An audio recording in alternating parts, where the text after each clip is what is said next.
Hello and welcome back to another YouTube video over here. Now, you may be thinking, it's been a minute since I've seen this guy.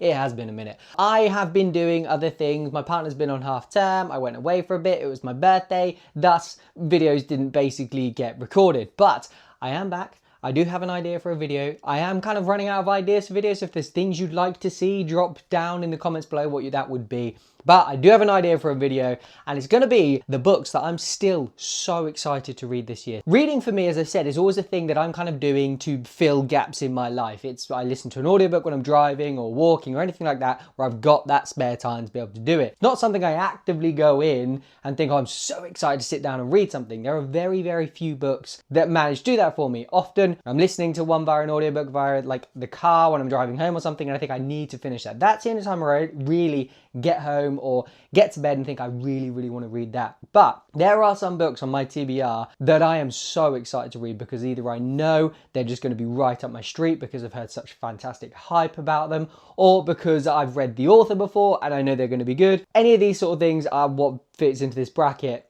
Also, just a big nerd. So some of these are just because I'm a big nerd. But yeah, let's get into it. These are the books that I'm still so excited to read this year.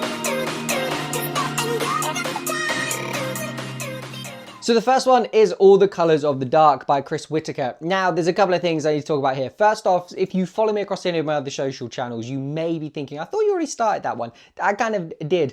But then I realised I've actually had this put down as one of the books I need to read later in the year as part of my follower book club pick thing that I always forget how to name. But All the Colours in the Dark, or All the Colours of the Dark even, by Chris Whitaker, is a book I've been so excited to read for so long, because We Begin at the End by Chris Whitaker was a huge favourite of mine. This one follows the story, and it sounds a little bit interesting, it sounds a little bit dark and scary and creepy, but it's definitely one that I am excited to read because of Chris Whitaker's writing. So I'll read you the blurb a little bit to give you an understanding of what's going on or what I'm excited about with this book. Two childhood best friends torn apart by tragedy, reunited by their search for the truth, even if finding it means losing each other forever. A sweeping coming-of-age tale, an epic love story, and a searing thriller all unfolding on a vast canvas. The BBC Between the Covers pick. Over 1 million copies sold worldwide. Kristen Hanna rates it. Patricia Cornwell rates it. The Guardian, Alex Michaelides, Ruth Jones, and iNews. Only some of those I've heard of. Most of the authors. All the authors I've heard of. Anyway, so exciting. I've heard only great things about it. I've heard only good things from people that I respect the reviews of and the views of as well. They're two different words. But that general thing. And so that builds upon my excitement to read this. I remember really enjoying the way that Chris Whitaker wrote characters and built characters, especially kind of young characters. They're having a bigger personality, having this kind of quirk to them, this kind of naivety to the way that they speak, this sort of thing, which made them really more interesting, especially the characters from We Begin at the End. So yeah, looking forward to that one. As I said, I've stopped reading it now because I know it's coming up later in my book. I'll pop the graphic up just here to show you what else is coming up as my kind of follower book pick of the months. But that's when I'm going to re-pick it up again. I might start it again just because I didn't follow the start of it too well, because I picked it up like halfway on a walk whilst I was at work. But anyway, that's it. All Colours of the Dark by Chris Whitaker is the first book on this list. This next book is actually technically two books as a result of each other. So very recently, I was very kindly sent a proof copy of Janice Hallett's next book, The Killer Question. So not only am I incredibly excited to read that, because if you've ever watched any of my videos and heard me mention Janice Hallett's name, you will know how huge of a fan of hers I am. The way she manages to tell these incredible murder mysteries, often tales, sometimes they're not murders, in a way that's never just a generic kind of paragraph-based fiction. They are all using newsletters, texts, emails, and that's how the story is formulated. Started off with The Appeal, then came some other books, and I've read all of them and they're fantastic. And this is, I believe, her 5th in the series. I say series, they're not chronological and they're not related at all. But as a result of receiving this, I also received The Examiner by Janice Hallett, which I am so excited to read as well. Now, they all follow the same kind of theme, I think, of, you know, they're all written in ways where you aren't actually reading paragraph text. Let me quickly show you. So you can see here, this is laid out like an email. You can see here, these are essentially texts. I'm trying not to show you too much of the plot itself. You can see here we've got additional text. So these are all kind of laid out as like emails, text. That's how you follow the story. That's how you build the characters. What this allows Hallett to do is it allows her to build more personality into her characters. Because rather than just having like blocks of people speaking and then thinking, okay, now it's Joe Bloggs speaking, how would he differ from Jane Bloggs speaking? She can literally be like, well, Joe Bloggs in his emails would put smileys. Jane wouldn't put smileys, but also probably can't smell great.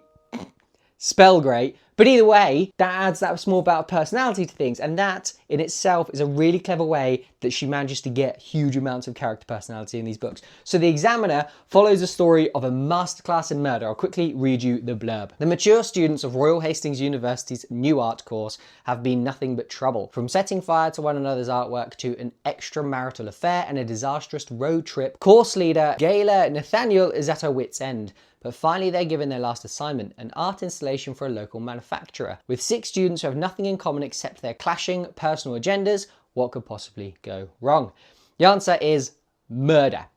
When the external examiner arrives to assess the student's coursework, he becomes convinced that a student was killed on the course and that the others are covering it up. But is he right? Only a close examination of the evidence will reveal the truth. Turn over your papers. Your time starts now. Doesn't that sound sick?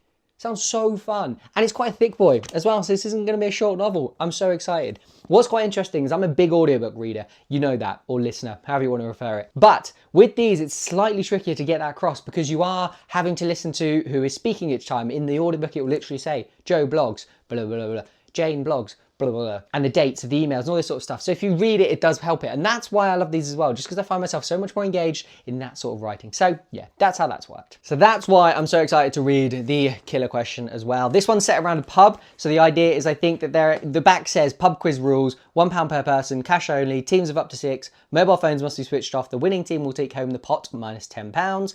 The quizmaster's decision is final. Cheats will be murdered, covered up rather than barred. So cool. There is a bit of a little text in the press release that they sent me as well, but that one's quite long. But it's the 6th, apparently, according to this, that there is. So we've got, what have we got? We've got the appeal, we've got the Twyford Code, we've got, I guess the Christmas appeal did count as well. We've got the Alberton Angels, we have Examiner, and we have The Killer Question. So these 2 books, I'm classing it as one book because I got sent this, didn't realize I was getting this. I'm excited to read both. I'm hoping to read both this year. Anybody that knows me, the same as you know I like Janice Hallett, knows that I always tell you that I'm a huge fantasy fan. And then you're like, oh, what big fantasy books have you read? And I said, well, I've only read a few. I just love reading them when I do get to them. I just get a little bit intimidated about how long they are. I'm not somebody who likes to be reading a book for a long amount of time. I like to split them up. However, Deadhouse Gates by Stephen Erickson is a book I'm so excited to read. So this is part of the Malazan series, which if you speak to anyone, if you go on any fantasy YouTube or TikTok channel, they will likely have heard the Malazan series. It's one of the greats.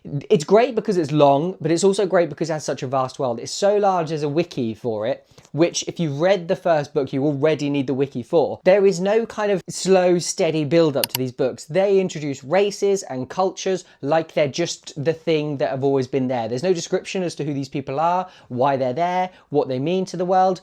They just are there and things go on.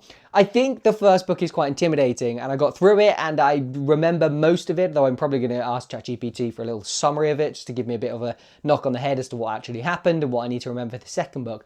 But I have heard from quite a few people that the Deadhouse Gates, which is the second in the series, is where things start to kind of get their footing. If the first book was flying along, just getting you right into the action, it's just the mind of a man who wanted to do some things with fantasy. This is the one where I think maybe he possibly sat down and said, okay, who have I kind of brought in already? Who could I bring in and what do they mean? And where's the actual plot going here? What's the overarching story? That sort of thing. So this is where I think it starts to kick off. I'm so excited to read it. If you don't know about the Malazan series, I couldn't tell you a lot at the moment because it's just vast. It's one of those fantasy series, high fantasy, where there are different races, there are different worlds, there are different cultures, there are different histories, there's a lot of lore, there's thousands of years of lore. As I said, there's a Wikipedia dedicated to it, and I know everybody's gonna be like, well, yeah, but all fantasy series kind of have a Wikipedia. This one's quite extensive. This is like Lord of the Rings big in terms of the amount of cultures and history and things you need to understand to be able to get what's going on here. Or not need to understand, but can understand if you want to go and find it out. So that's why I'm excited for Deadhouse Gates by Stephen Erickson, because I'm a big nerd. I like getting buried deep into the lore of things,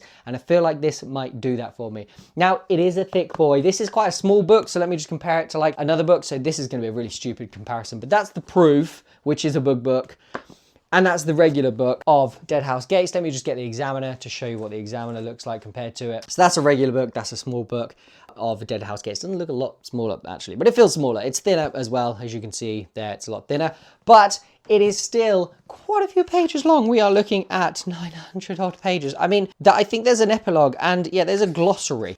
It has a glossary. What book do you know that needs a glossary to tell you everything? A good fantasy book needs a glossary. But yeah, Deadhouse Gates by Steven Erikson. I'm so excited to get into that. Eventually, when I build up the courage. I very nearly showed you this book just now when I was trying to compare the sizes of books, but the next book, and the final book actually on this list that I'm so excited to read this year, is Empire of Silence by Chris Ruocchio. I don't know how to say that last name. I feel like it's Italian. I feel like I've said it Italian. I might not be. Am I American italicizing it? Do I sound like a mafia gangster? I don't know. Either way, so excited to read this. The reason I'm excited to read this is not the description of it, because I've read the description of it on Amazon. I'll try and read out the blurb in a second as well. I think the blurb on here is similar to what's on Amazon. It doesn't make it sound that interesting. However, every single person I know that has read this and then gone on to read the rest of the series has said it's like a 5-star S-tier series and is utterly fantastic. Christopher Ruocchio himself, I don't think is particularly prominent. I don't think he's overly chatty. I don't know, personally, I don't follow him. But that's quite an interesting element of it as well. He's just silently releasing bangers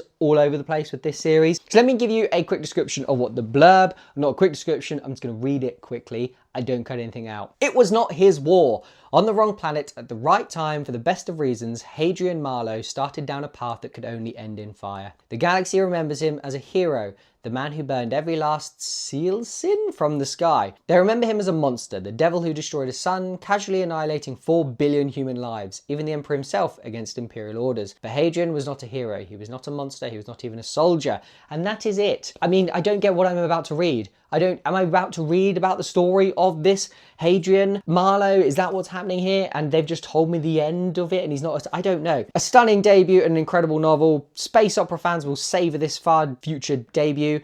As epic as Dune, epic scale space opera in the tradition of Ian M. Banks and Dune. So I'm excited to read it. As I said, it's one of those books that whenever you talk to anybody about it or read or watch or whatever, listen to people talk about it, they only have but incredibly high things to say about it. So it's Empire of Silence by Christopher Ruocchio.